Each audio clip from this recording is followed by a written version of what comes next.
interesting parts of the near-death experience to me. These patients will tell us that in the closing moments of their life, often in the presence of this being of love who is with them, that they see a panorama before them which consists of every single thing that they've ever done in their lives, from the moment of their birth right through the time of their close call with death. And they say that they see it all simultaneously, not with the events in temporal sequence, but rather all displayed there at once in a way that they find very difficult to describe. As those hospital walls virtually disappeared, and I saw every minute detail of my life, seeing my own cesarean section birth through the 20 years that I had lived, because I was only 20 at the time. With the light, there is this panoramic view of my life. It starts with birth. It continues right on to where we are at this point.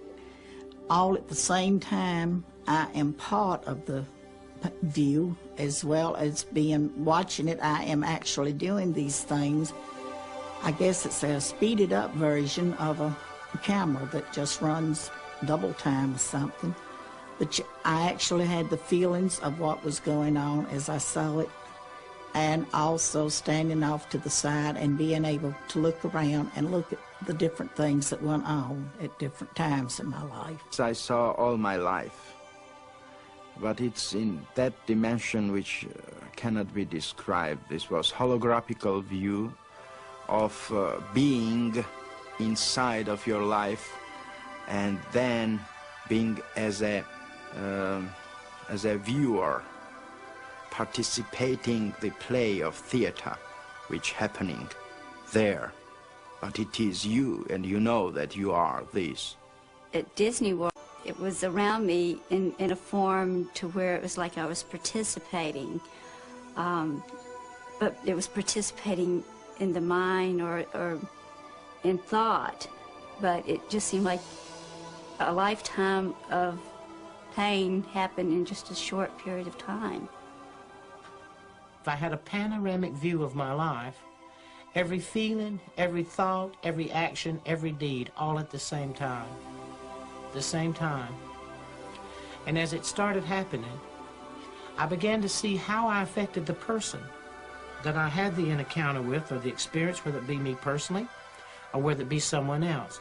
And then how they were affected. How it was one step removed from us and how they were affected. And believe me, there is nothing hidden in your life. If you imagine this panorama of your life as like a still pond, and each action in your life is like a pebble which you flip into that pond. Mm-hmm. At the point where that pebble impacts on the surface, you see ripples going out. Right. But he said that as these ripples in this panorama impinge on others, yeah, then you can see the secondary effects going off from those people in the form of ripples. I see. So I think it illustrates how tied in we all are to one another in this life, how profoundly our actions and our feelings affect others. And of course, in this life review, we're made aware of that in a very profound way. Yeah. And people say, too, that it's not the events in your life that you would necessarily expect which get reviewed. It's not the big accomplishments, but rather the simple acts of kindness, often things that you would even have forgotten. You will see the things that you did out of your heart, helping an old woman, picking a kid up, helping someone, an action that you take, uncalculated, unthought, just out of goodness of your heart. These things herald through the universe, not your great accomplishments, not what you achieve or what you think has value. The little things have value. And what I had all... What have you done with your life to show me?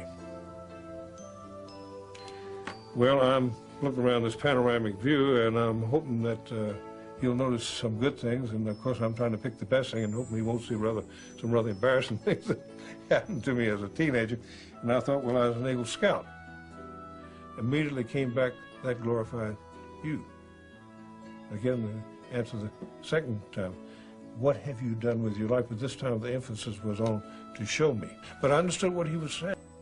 You look at it from a place to review.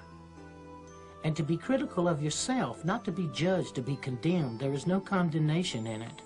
There is none. There is nothing but, hey, look at yourself. Look who you really are. And look what you've done. And then give it a...